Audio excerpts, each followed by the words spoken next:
সুপ্রিয় শিক্ষার্থীরা, আশা করছি তোমরা সকলেই ভালো আছো, সুস্থ আছো এবং সুন্দর আছো।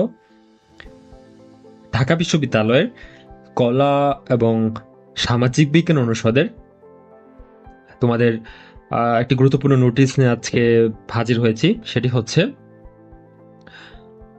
আগামী 31শে মে তোমরা যারা ওয়েটিংয়ে ছিলা, আশায় ছিলা যে তোমাদের যেই পরবর্তী ভাইবা কবে কল করতে পারে কিংবা তোমার যততম মেরিট পজিশন আছে তুমি কল এর আওতায় আসবা কিনা, সেই সকল দুশ্চিন্তার অবসান হয়েছে। ঢাকা বিশ্ববিদ্যালয়ের কলা আইন ও সামাজিক বিজ্ঞান ইউনিটের যে ভর্তি পরীক্ষা হয়েছিল সেখানে তারা তাদের বিজ্ঞপ্তি প্রকাশ করেছে এবং সেখানে তারা বলেছে যে তোমরা যারাই ওয়েটিংয়ে ছিলা তাদেরকে আগামী 31 তারিখ তোমাদেরকে যেই সময় এখানে উল্লেখ করে দেওয়া আছে এই সময়ের মধ্যে তোমরা ডিন অফিসে গিয়ে সাক্ষাৎকার কিংবা ভাইবা দিয়ে আসবা।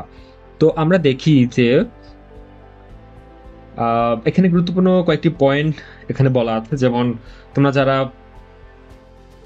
ইতিমধ্যে সাবজেক্ট পেয়েছ, ঠিক আছে, সাবজেক্ট পেয়ে যারা ফার্স্ট সেকেন্ড থার্ড ভাইভাতে যারা প্রেজেন্ট ছিলা তাদের আর এই ভাইভাতে মানে আগামী 31 তারিখ যে ভাইভাটা হবে সেখানে প্রেজেন্ট থাকার প্রয়োজন নেই। এবং যারা হচ্ছে যে সাবজেক্ট পাও নাই, লাস্ট যেই মেরিট দিয়েছে সেখানে সাবজেক্ট পাও নাই, তারা বা তাদের প্রেজেন্ট থাকার প্রয়োজন নেই। এখন এখানে ভাইভার ডেট এবং টাইম উল্লেখ করে দিয়েছে, যেমন মানবিক এবং বিজনেস যারা গ্রুপের ছিলা তাদের জন্য 31 তারিখ সকাল 9টা থেকে 11টা পর্যন্ত, এবং যারা বিজ্ঞান বিভাগের শিক্ষার্থী ছিলা তাদের জন্য 31 তারিখ সকাল 11:15 থেকে 1টা পর্যন্ত। তোমরা জানো যে কলা আইন এবং সমাজবিজ্ঞান অনুষদে সকল বিভাগের শিক্ষার্থীরা এই পরীক্ষা অংশগ্রহণ করেছিল। এবং এই যে এইখানে তোমরা দেখতে পাচ্ছ যে মানবিক শাখা থেকে প্রায় 57 জনকে কল করা হয়েছে, ব্যবসা শিক্ষা শাখা থেকে 82 জনকে কল করা হয়েছে এবং সবচেয়ে বেশি কল করা হয়েছে বিজ্ঞান বিভাগ থেকে। ঠিক আছে, এখন তোমাদের যাদের রোল এখানে আছে তোমরা অবশ্যই অন টাইমে তোমরা যে ফ্যাকাল্টি আছে সে ফ্যাকাল্টিতে প্রেজেন্ট থাকবা, এবং অবশ্যই সাথে করে তোমাদের কিছু গুরুত্বপূর্ণ ডকুমেন্টস নিয়ে যেতে হবে। কি কি ডকুমেন্টস নিয়ে যেতে হবে?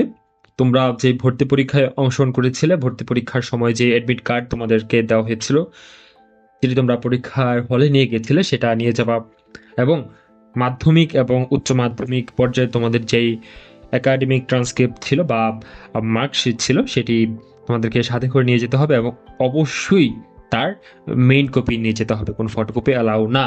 ঠিক আছে, এবং তোমরা যে সাবজেক্ট চয়েস দিয়েছ এবং যে প্রাইমারি ভর্তির জন্য যে অ্যাপ্লাই করেছ তার একটি ফর্ম এবং সাবজেক্ট চয়েসের ফর্ম, এই দুটো ফর্মে হচ্ছে কপি করে তোমরা নিয়ে যাবে, এবং অবশ্যই সেখানে তোমাদের স্বাক্ষর থাকতে হবে এবং তুমি যে তারিখে স্বাক্ষর করছো এবং তোমার ফোন নাম্বার সেখানে মেনশন করে দিতে হবে। ঠিক আছে, তারপরে সাথে করে নিতে হবে তোমাদের ভর্তির যেই অগ্রিম ফি তোমরা জমা দিয়েছ, এবং তোমরা যারা সাবজেক্ট চেঞ্জ করেছো তখন তোমাদের যেই ফিটা পে করতে হয়েছে তার অবশ্যই একটি রিসিপ্ট পেয়েছো তোমরা, সেই রিসিপ্টটা তোমরা নিয়ে আসবা।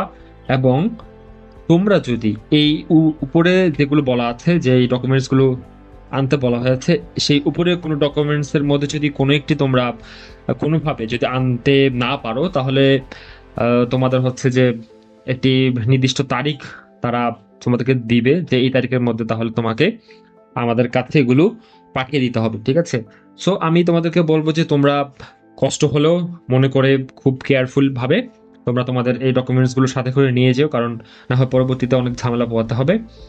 এবং যেটা বললাম যে তোমরা যখন ভাইভাতে যাবা তখন তোমাদেরকে অবশ্যই সাথে করে তোমাদের যে গ্রেড শিট সেটি সাথে করে রাখতে হবে, এবং যেটি বললাম যে তোমাদের যত ধরনের ডকুমেন্টস আছে সেগুলো তোমরা ফটোকপি করে রাখবা। ঠিক আছে, সার্টিফিকেট হোক, মার্কশিট হোক, যেটাই হোক, ঠিক আছে, সবগুলো তোমরা ফটোকপি করে নিজেদের কাছে অ্যাটলিস্ট 5 থেকে 7 কপি রাখবা, ঠিক আছে? কারণ এগুলো তোমাদের পরবর্তী সময় বিভিন্ন কাজে লাগতে পারে। সো নিজের সেফটির জন্য, সিকিউরিটির জন্য সেগুলো তোমাদের কাছে অলরেডি কপি রাখবা। এ হচ্ছে আজকে তোমাদের জন্য যেই আহ, তথ্য, ঠিক আছে? তোমরা সকলে ভালো থাকো, সুস্থ থাকো এবং সুন্দরভাবে ভাইবা দাও। ইনশাল্লাহ ভালো কিছু হবে তোমাদের জন্য। যাই হোক, আজকে এই পর্যন্তই। সবাইকে শুভেচ্ছা জানাচ্ছি। ধন্যবাদ সবাইকে।